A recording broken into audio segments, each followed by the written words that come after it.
What's happening, everybody? Welcome back to the TB Toycast YouTube channel. And today we are unboxing, I've been looking forward to this one, from McFarlane Toys and the Page Punchers line. It is the brand new Teenage Mutant Ninja Turtles Leonardo. I was not initially, this line didn't appeal to me a lot. I saw, of course, images at San Diego Comic-Con and stuff. We saw all of Wave 1. And then, of course, they showed Wave 2, which is going to be Bebop, Raphael, and Michelangelo. But it didn't do a lot for me. Then I saw people seeing them at Target, and I was like, whoa. And I don't know what it is, but these grabbed me. Now, of course, these are based off of the IDW comic, which, as you can see, is packed with the figure. And if you've been following the channel for any length of time, I always put over the Toy Biz Marvel Legends, because the packed-in comic. I think there's something so special about that. If you aren't familiar with the story or you don't know what it is, you have a comic book literally packed in so you can kind of learn about it. I think the mini comics that we see, I got one handy right here, Turtles of Grayskull, a little mini comic. So it's a unique story that's never really been done before, so you have a little bit of a background. You can kind of read about it. I'm like, oh, okay, that character. And as you can see, this is not a full-length comic, but there's several pages to it, so definitely cool stuff. To me, I think that's great, and I think that's what's really fun about this. Of course, Wave 1 features, of course, Leonardo and Donatello, and then we also got a Shredder, which, of course, if you heard on the TV Toycast, Travis thought Shredder was cool. And then, of course, a Foot Soldier. The Foot Soldier, oddly enough, was harder for me to track down. I hit 2 or 3 different targets before I found it. I've been looking for these for a little bit, and finally found the Foot Soldier just today, so I do have it here. So I'm going to be unboxing all of Series 1 over the next few weeks. But of course, we got a lot of accessories. He's got his katana blades there. I believe that is the holder for the swords. Got an extra head, extra hands, extra feet, which is interesting. And, a little bit of a different look for the Turtles. And, I like how it's kind of a more stoic head, a little bit more angry head. I think that's really cool. Of course, like I said, the comic book, you got Page Punchers, McFarlane Toys there, 8 and up. So I guess if you were a kid, you could play with these. Ultra posable action figure includes exclusive comic book. That's even better. Really cool artwork. I would have loved to have seen a roster right here. Me personally, just like 1, 2, 3, 4, Series 1. Show them all. I think stuff like that's cool. We're not seeing that as much nowadays, is what it is. Not something I'm going to be super complaining about. But like I said, it was hard for me to find the Foot Soldier, and I could see some people, if they didn't know, oh, Wave 1's Leonardo, Donatello, and Shredder. I got them all. Well, no, you don't. You're missing one. So, to me, I think it's necessary. Old school style packaging. I did notice there was tape on this one, and if you see, the comic book kind of covers the logo, so I felt like that was like that card was slightly made differently. And here's the Foot Soldier I picked up today. If you look right here, not the case. So it's like they did a bit of a running change there. They kind of slightly corrected something. Not a huge deal. I am an opener, but I could see if you were, collecting these mint on cards, that's a little bit annoying that the comic book is covering the logo there. But again, as you can see, the comic book, I don't know if it will, I guess it does come down, so maybe that's kind of a moot point there, because it looks like it had some room there in the bubble. But still, the tape is on there, so it's almost like this had been opened. I don't know if that was a factory. It looks like the plastic's a little long, so I think all in all there was some slight issues there. I thought initially maybe this had been opened, so I was double checking my accessories, like, wait a minute, everything in there? And I think, and I saw another Leonardo like this, so I think that was just a case with some of the Leonardo figures. But your mileage may vary, so let me know in the comments down below if you have seen that or not, or maybe I'm just crazy and I just happened to see 2 figures and they were exactly the same. Who does know? But look at this comic book. Definitely a full-size, very thick comic book. I did mention to Travis about this. Very cool. Really fun artwork. Definitely a story about Leo. I do plan to read this as well, of course. Some issues, The Last Ronin, of course, would be really cool in this form. I'm sure with McFarlane getting the Turtles license, we'll probably see some more Turtle stuff. That page is connected up top. I don't think that's supposed to be like that. That's never a good sound. A little bit of ripping. That's okay, though. Definitely a cool comic book. But, Travis, I talked to him about it, and he was like, no, I agree. When you, so get all the goodies out of here, out of the way. The figure itself was kind of heavy, and I thought that was interesting. I was like, wow, it was kind of like a heavy figure, but a lot of that is because we got a very thick comic book here, and they could have used cheaper paper, but they didn't. They used the kind of the glossy style paper, so I think that's a big reason why, which is kind of a cool thing. So definitely fun. No twist ties so far, at least not on the accessories. They were taped in, which is fine. Looks like these toes have a foot, kind of the toe pushing up, so you kind of can do that classic turtle stance. I promise you I will not be using those because those are way harder to stand that way, but for figure photography reasons, not a bad deal. Let's get some of these swords and stuff out of the way. A lot of accessories here, but I feel like necessary accessories. I go hot and cold with accessories. I mean, I like having them, but I also can kind of get, accessory overload when it's so many. You're like, oh my gosh. Got Leo out of there. Let's take a look at Leo. Cool figure here. I did hear some people say that they were a little bit brittle, so, I want to be careful with these. Obviously, I don't want anything to break. A little bit tight on the joints. Not horribly bad. Obviously, I don't want this to fall apart in my hands, but I feel like you could probably warm these up a little bit and it would be a little bit better, so I'm trying to be careful. Nice wrist articulation. I do like those hands. Those are really cool. Of course, we got gripping hands, and we got fist hands right here. So if he needs to be throwing some punches, of course.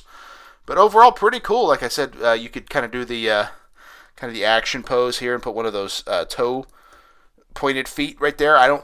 To me, for someone who's going to display it, I don't think that that's probably the right way to go for me personally, but your mileage may vary. Of course, the head pops right off, and we can put angry Leo head. Hopefully it should pop right back on. Of course, the interchangeable heads. Pretty common nowadays. You see these with maybe most toy lines. Let's see. Will it go back on? This is always such a interesting thing because obviously, there we go. They're meant to do it, but you don't want to break anything. I do like the angry head. The bandana kind of waving out there. A little bit off, but it's all right. Not too bad. I like the angry face. I think I might keep the angry face, like Leo's fighting. But this might be actually something I change from time to time. I don't know. We'll see how things go. Of course, we got the like the sword holder, I guess you could call it. I don't know if there's a more correct term. Yeah, maybe we'll slide these in here if they will fit. They're not wanting to go very well. Maybe this way will be better. Definitely not. Wow, they are tight in there. Tight. That's what she said. Hey-o. The swords are a little flimsy, too, so they don't... Yeah, I don't know. I don't know if I like that.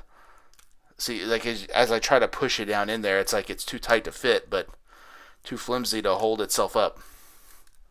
And I don't know how well they're going to fit in there, to be totally honest with you. So I think, looking back at it, I think it will be better if Leo holds his swords. These hands are pretty tight gripping hands, so hopefully they hold on to the swords well. Again, I always like displaying my figures with weapons if I can, if it makes sense. And obviously twin katana swords for Leonardo. Makes all the sense in the world. So we got a decent amount of accessories here, but I don't feel like a lot of them are totally necessary. Of course, extra hands makes sense and extra head makes sense, but I don't know if I need the extra feet. Again, like I said, figure photography-wise, that might be kind of a cool thing. But your mileage may vary there. Let's see how he stands up. Stands up like a champ. Nice big white feet, which is kind of something we're seeing more with some of the more recent turtles. The really big feet. I think that's cool. That's cool. I'm going to get the comic book out of the way just so it's not in the shot there. Very, very cool. I think this looks really fun. What do you guys think? It's a far cry from traditional Ninja Turtle figures, but I don't think it looks bad. I think, for what it is, and like I said, I love the IDW comic. I've recently been rereading the Volume 1. I have the first, 12 volumes, I think, on my iPad. So I've been rereading it, and it's really a fun read. And I didn't realize this when I first saw it, but Raphael sees a shirt, I think in a dumpster or something. This isn't like the first issue. And the shirt says Cowabunga. And he just like, ugh, gross, or something like that, which I found to be very funny, which to me was like their way of saying, this isn't going to be that. This is going to be classic Turtles, not this commercialized Turtles. And that could be a little bit jarring to some people because I know that's what we grew up on, but I do think it's fun to get Turtles back to its roots as well. The comic book, a little the darker, the grittiness, and then we're seeing that, of course, with The Last Ronin and stuff. But overall, this is a purchase I'm glad I made. I hope they continue this line. I hope we make more of them. Knowing McFarlane, I think we'll go deep in the line. I hope so. Love to see guys like Rat King. I'd love to see Krang, of course. We know we have Bebop, so you would imagine Rocksteady's not too far behind. April, Casey Jones would be great. But how about some of those weird ones? Give me Pizza Face. Yeah, give me Chrome Dome. That stuff's fun. Baxter Stockman, of course. I mean, he's not really an obscure one. But how about Lionheart? How about Worm? Give me those guys. Those were super fun Playmates figures, so I'd like to see those as well. But I guess time will tell as we go deep into this line. But, with McFarlane losing the DC license, I think dipping into the Teenage Mutant Ninja Turtles, as we've seen recently in New York Comic Con, Savage Dragon and some of the Image comics, Wildcats, things like that, I think that will be really fun too. So I think it's great, and it's definitely something I'm going to be picking up more of. Well, I've got all the first wave, and I'm glad I do, because they will all definitely be unboxed right here on the channel. But let me know in the comments down below if you like this Ninja Turtles line, if you're a Ninja Turtles fan in general, and your thoughts on McFarlane Toys. I mean, I don't think McFarlane's for everybody. $25 price point is a little bit pricey for these, I do get that, but they do look really cool. I do like the extra accessories, and I love the inclusion of a comic book. All of them have a different comic book, too. I think that's important to note. We've seen in the past with some of the Page Punchers lines, they all have the same comic book. So it's like, I'm getting 4 of the same issue. I don't really need that. 4 different comic books here, 4 different figures. I think that's a home run. And apparently it's an exclusive comic. I will read that. I think that's really, really fun. So I dig this. I think it's super fun.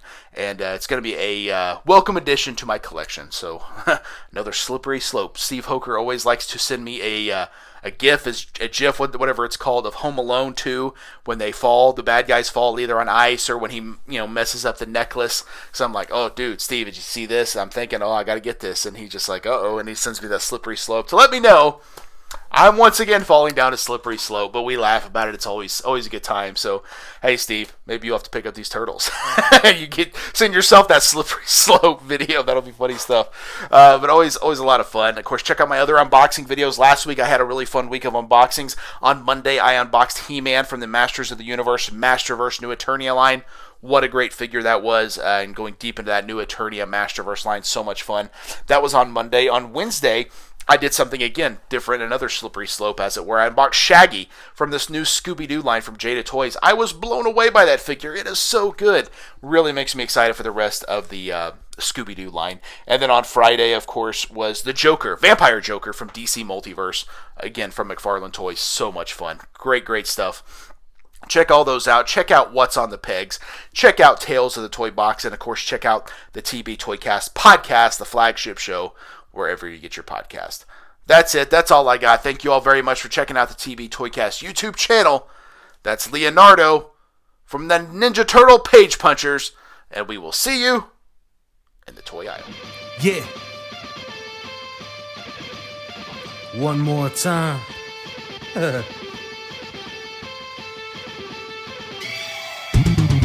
It ain't over till I say it's over. So lock the cage up, cause this is a takeover. The wait's over.